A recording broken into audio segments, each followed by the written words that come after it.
Notre expert en question ici, donc Adrian De Vos, qui est présent avec nous. Il est spécialiste, donc il est cofondateur, je précise, de Buyerside, une société de conseil en investissement immobilier. Tout à fait. Bonjour Adrian. Bonjour Mathilde, merci pour l'invitation. Avec plaisir. Donc on va lui poser nos questions. Vous n'hésitez pas aussi à poser des questions via le QR code qui se trouve en bas de votre écran.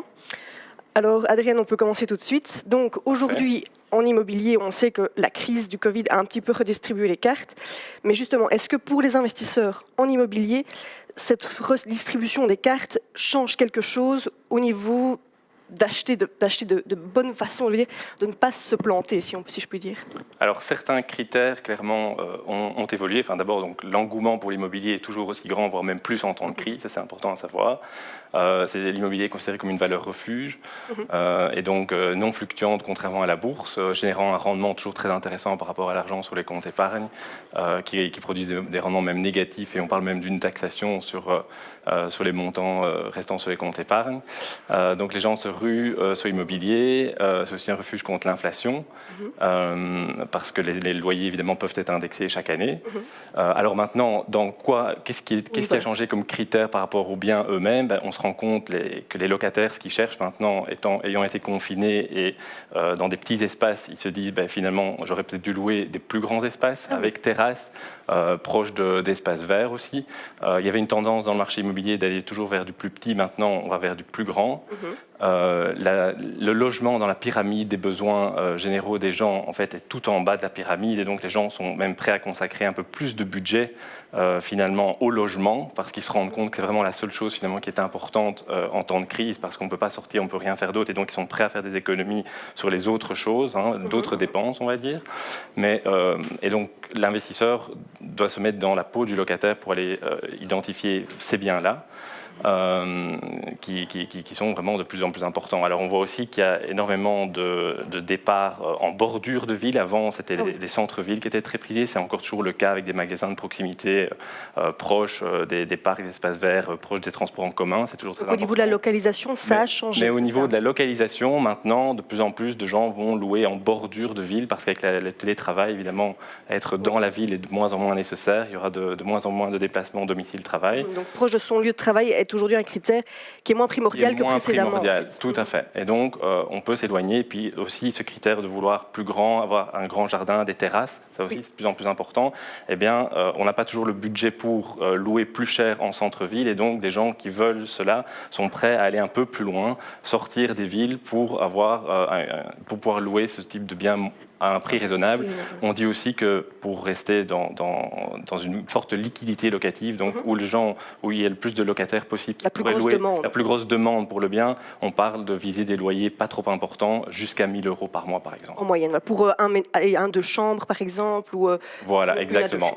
Une à 2 ça. Chambres, exactement. Donc les investisseurs aujourd'hui doivent un peu se repositionner, si je comprends bien, revoir certains critères, peut-être s'excentrer un petit peu plus de la ville, pour offrir un peu plus d'espace aux locataires, puisque c'est ce qu'ils demandent finalement actuellement. Donc, voilà. Au niveau donc, des critères de localisation, de taille, ça a évolué. Et est-ce que, outre ces critères, on peut parler aussi au niveau est-ce que le locataire cherche des biens plutôt récents, plus anciens, je vais dire en termes de consommation énergétique, de charges, est-ce qu'aujourd'hui, ça fait partie de ces desiderata? Tout à fait, de plus en plus. En fait, tout ce qui a un impact sur les charges que le locataire va devoir payer, au moins les charges seront importantes, au plus le bien va gagner en attractivité. Le locataire, il regarde le loyer qu'il doit payer chaque mois, mais il va aussi regarder un peu ses estimations de charges. Et donc, un bon PEB, quelque chose qui a déjà été rénové, est très important pour lui.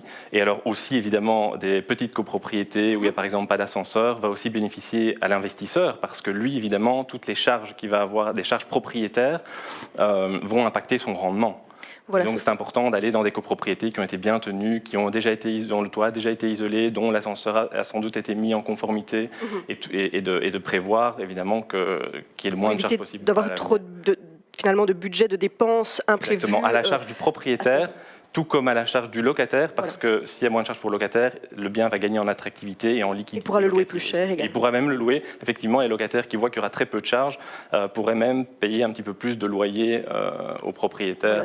Voilà, donc, et vous parliez justement de rendement. Est-ce qu'on peut expliquer justement, puisqu'on parlait de charges, etc., la différence à nos auditeurs, la différence entre un rendement brut, un rendement net. Aujourd'hui, c'est quelque chose quand même. On parle souvent de rendement, mais il y a une énorme différence entre le brut et le net. Entre le brut et le net, et même le rendement sur fonds propres. Et ça aussi, c'est important à prendre en considération. Donc, comment est-ce que nous, on calcule le rendement brut très facilement pour comparer un immeuble avec un autre? C'est clairement les loyers x 12 divisé par le prix d'achat plus les frais liés à l'achat. Ça donne un montant.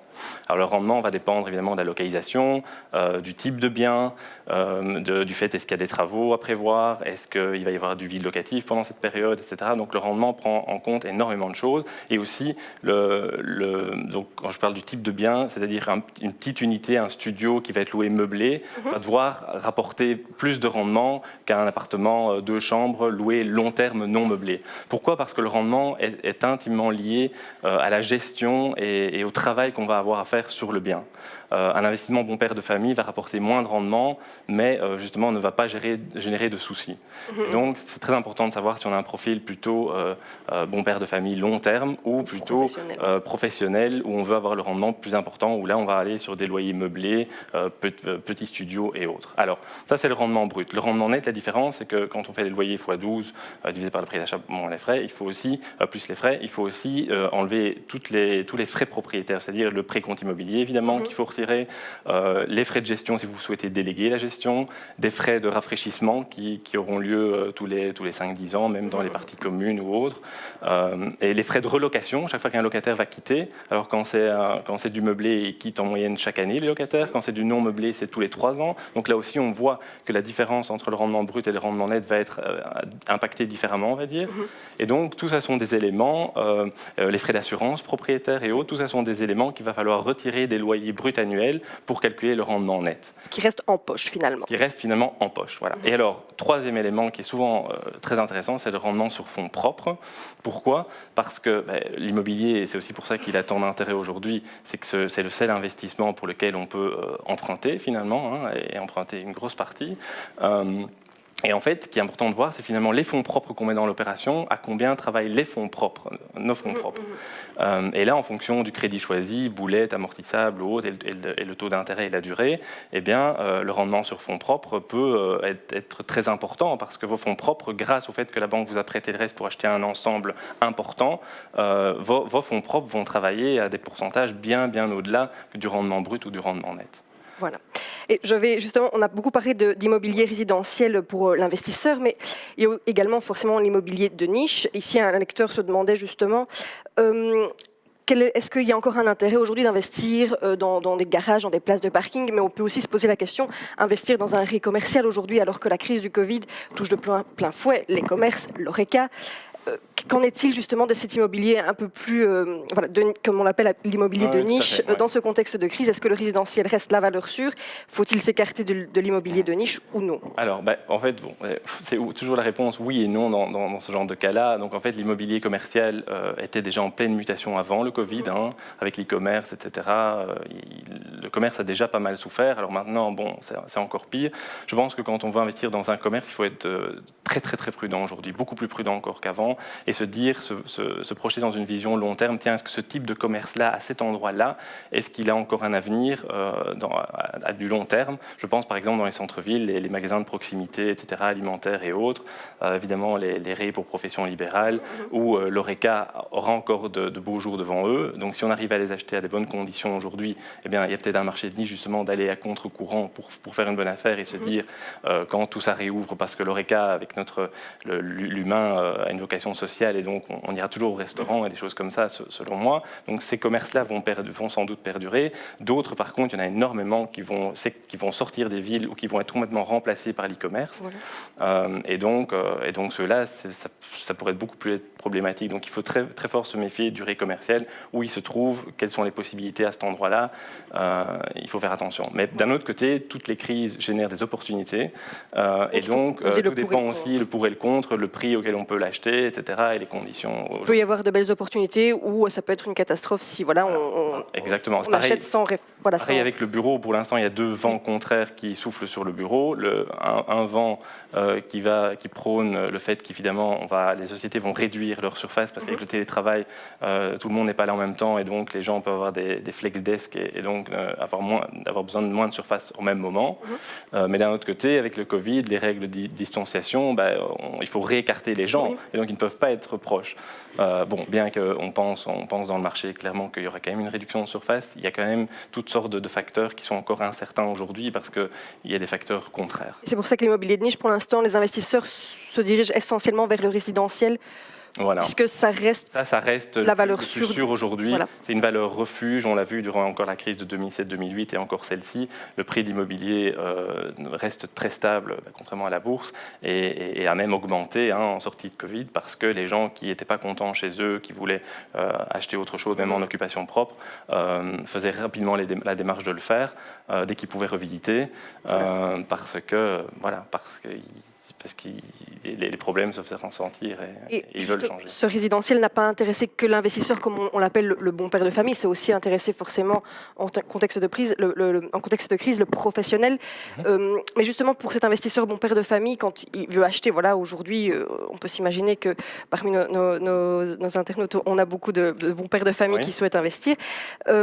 Pour ceci, est-ce que le facteur coup de cœur doit être pris en considération au moment d'investir? Est-ce qu'on doit pouvoir se projeter d'investissement? Oui et non. Donc, se projeter un minimum pour se dire, tiens, le locataire va souhaiter ça et ça sera important pour mon futur locataire, c'est comme ça que je vais attirer le plus grand nombre de locataires possible. Ça, oui, il faut se projeter de cette façon-là. Par contre, se projeter et de se dire, tiens, est-ce que moi, je pourrais habiter là alors qu'on a peut-être des critères de quartier plus prisés ou d'aménagement de plus haute finition, de commun, de l'immeuble avec des meilleures finitions, etc. Ça, ce serait vraiment une erreur, parce qu'alors on pourrait perdre en rendement. Donc il faut faire la part des choses. Il faut faire la part des choses. Voilà. Il y a des choses qui peuvent être importantes pour un propriétaire qui a épargné, qui est un bon père de famille, qui a de l'argent à investir, et qu'un locataire qui démarre dans la vie, qui se contente de moins. Parce qu'évidemment, des communs luxueux dans un immeuble, des quartiers très prisés, évidemment, offrent moins de rendement, offrent plus de charges de copropriété. Et c'est parfois dans les quartiers en devenir qu'il faut investir, parce que c'est eux qui auront peut-être le plus grand potentiel de plus-value à terme aussi. Très bien, je vous remercie Adrienne d'avoir répondu à nos questions.